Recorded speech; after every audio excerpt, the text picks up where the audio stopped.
বাংলাদেশে মাজারের বিরুদ্ধে কথা বলা আর অলিদের বিরুদ্ধে কথা বলা এক জিনিস না। মাজার পূজারী যারা আছে তারা এটাকে বিকৃত করে আমরা অলিদের বিরুদ্ধে বলছি, এ ধরনের একটা প্রপাগান্ডা কিন্তু চালিয়ে দিচ্ছে। এটা হচ্ছে তাদের নেক্সট শুরুতের ধোঁকাবাজি। আমাদের সম্পর্ক হবে মসজিদের সাথে, মাজারের সাথে না। স্পষ্ট কোরআনে কারিমে আল্লাহ পাক ইরশাদ করেছেন কবরের উপরে বিল্ডিং বানানো যাবে না। আমি কি আল্লাহটা শুনবো নাকি এদেশের তথাকথিত নাস্তিক বুদ্ধিজীবীদের কথা শুনবো? আল্লাহ বলছে তুমি সত্যের বাণী যদি উচ্চারণ করতে পারো হিম্মত নিয়ে, তাহলে যদি গোটা পৃথিবী তোমার বিপক্ষে চলে যায় তুমি সত্য থেকে এক চুলও সরবে না। আজকে আমি হকার সাইফুল বলল, যদি আমি রাষ্ট্রের কোনো দায়িত্বে আসতে পারতাম, আমি একদিন বেঁচে থাকতাম বাংলাদেশের প্রত্যেকটা মাজারকে ভেঙে মাটির সাথে গুড়িয়ে দিতাম। এতে করে আমার জীবনে কি হবে আমি সেটা দেখব না। এই মাজার ভাঙ্গার সাথে আল্লাহর সন্তুষ্টি জড়িত। আপনারা মনে করেন মাজারে যিনি শুয়ে আছে উনি হয়তো আল্লাহর জান্নাতে চলে গেছে। হযরত শাহজালাল শাহপরানরা আমাদেরকে ইসলামের দ্বীনি শিক্ষা দিয়েছে। আমার তো মনে হয় যদি শাহজালালকে আল্লাহ আরেকবার ফিরে দিত, শাহজালাল সিলেটের খাদেমকে আগে জবাই করতো যে বেটা বদমাইশ, আমি এসেছি এই জমিনের মধ্যে ইসলামকে কায়েম করার জন্য, আর তুই আমার পূজা করে আল্লাহর সাথে নাপারমানি করতেছিস। না, এটা শাহজালালের শিক্ষা হতে পারে না, এটা শাহপরানের শিক্ষা হতে পারে না। এটা হচ্ছে ধান্দাবাজ ব্যবসায়ী যারা আছে মাজার পূজারী, ওদের ধান্দা ওইটা। কি হয়েছে আজকে আপনারা আইসা মানববন্ধন করতেছেন কেন? মাজার ভাঙতেছি। আরে মাজার ভাঙতেছি আল্লাহকে খুশি করার জন্য। আর আপনারা মাজারে গাঁজা টানেন কেন? আপনারা মাজারে সেলফি তুলে মেয়ে ছেলে একসাথে এভাবে অবৈধ কাজ করতেছেন কেন? গান বাজনা ঢোল বাদ্য বাউল শিল্পী যারা আছেন, কোরআনের কোনো রেফারেন্স আছে? আসেন, আমি হকার সাইফুল চ্যালেঞ্জ করি, কোথায় বসবেন কোরআন থেকে প্রমাণ করে দিব গান বাজনা বাদ্য ঢোল হারাম, মাজার হারাম।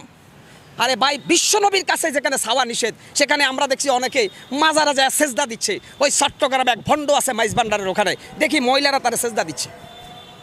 আপনি এভাবে গোটা ইসলামটাকে ধ্বংস করে দিবেন আর আমরা ইসলামের পক্ষে কথা বলতে পারবো না। আপনি শয়তানের অনুসারী হয়ে হুঙ্কার ছাড়বেন আর আমি রাসূলের সৈনিক হয়ে আপনার হুঙ্কারের প্রতিবাদ করতে পারবো না। মুসলমান কি এত দুর্বল? তবে আমি মনে করব হয়তো অনেক জায়গায় বেশি একটু ওভারটেকিং হচ্ছে। আগে আমাদের ইসলামকে ক্ষমতায় আনতে হবে, তারপরে মাজার না শুধু কোনো ভণ্ড অলির দরবারও এই দেশে থাকবে না। দেওয়ানবাগি মতিঝিলের বিশ্ববিখ্যাত শয়তান ছিল, নির্বাজাল শয়তান দেওয়ানবাগি। সেই দেওয়ানবাগির মাজার ভাঙ্গার কারণে একদল এসে মানববন্ধন করে, লজ্জা প্রত্যেকটা মুসলমানের জন্য।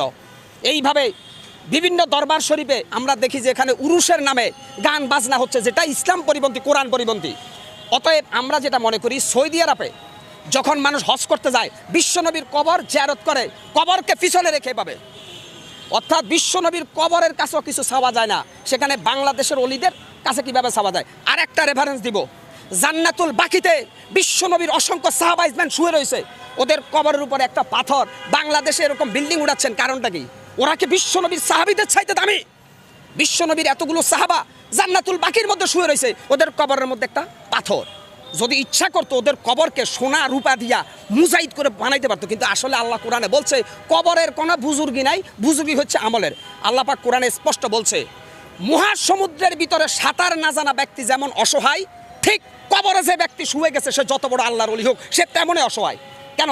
হাসরের ময়দান আল্লাহ কোরআনে স্পষ্ট বলছে আমাদের নবী মুহাম্মদ সাল্লাল্লাহু আলাইহি সাল্লাম ছাড়া প্রত্যেকটা নবী বলবে ইয়া নাফসি ইয়া নাফসি। তাহলে এই ভণ্ডদেরকে ওদের বাবা বা অলিরা কিভাবে জান্নাতে নেবে? এই বেটা গাঁজাখোর, বেটা বদমাইশ, কোরআন নাই, হাদিস নাই, ফরকালের চিন্তা নাই, আইসাই কয় আমরা মাজারের ভক্ত। অলি তোমরা মাজার ভক্ত, মাজার পূজারী, অলিদের ভক্ত না।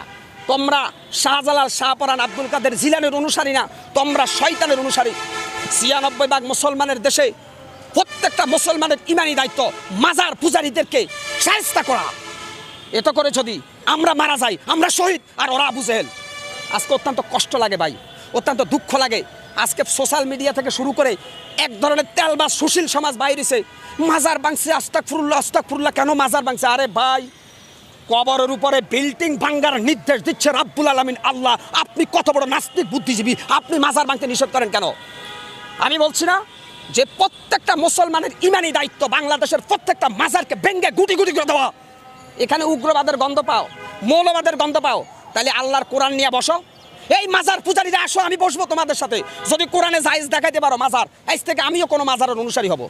অতএব তোমাদের এই ভণ্ডামি, তোমাদের এই ধান্দাবাজির বিরুদ্ধে কথা বলছিল বাংলাদেশের হাক্কানি আলেম ওলামা, তোমরা তাদেরকে আবু জেহেল বলছিলা।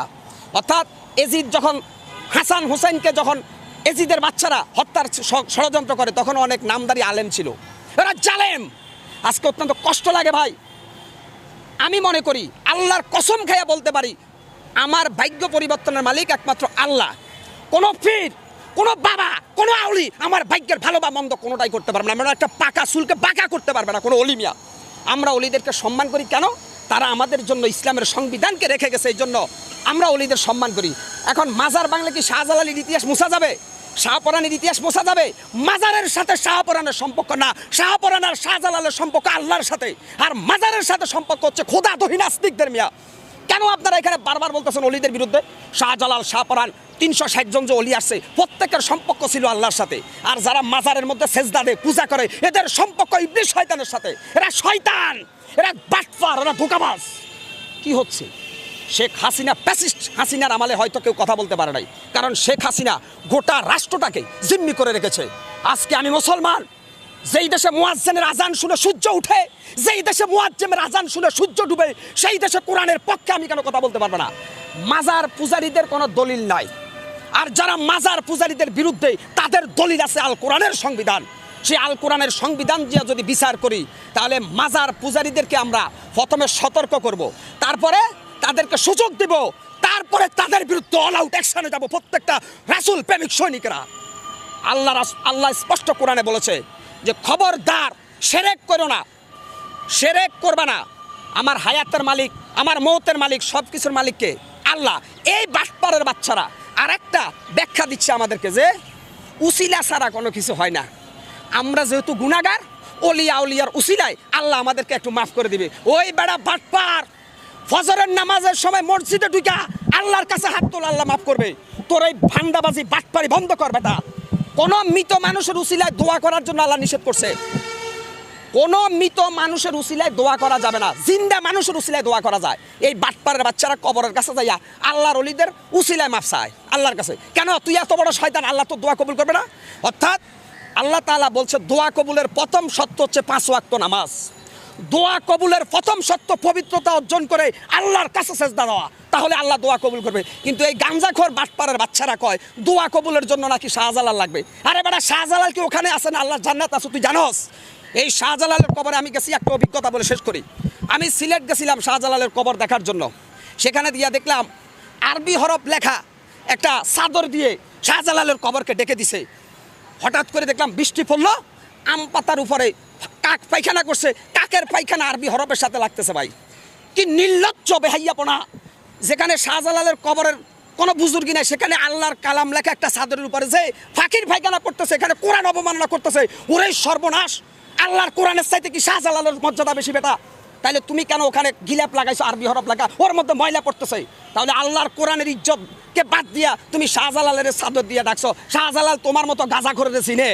এই বেড়া বাটপার! শাহজালাল, শাহপরানরা ছিল আল্লাহর ওলি, গৌর গোবিন্দকে সাইজ করে তারা সিলেটের জমিনে ইসলামের পতাকা উড়েছে। আর তোমরা ইসা শাহজালালের নাম বিক্রি করে ইসলামের সরাসরি বাস দিতেছ, কোরআনের বিরুদ্ধে অবস্থান নিতেছ। তোমাদের বিস্তার ভেঙ্গে ফেলা প্রত্যেকটা মুসলমানের ইমানি দায়িত্ব। সবাই ভালো থাকবেন, সুস্থ থাকবেন ইনশাআল্লাহ।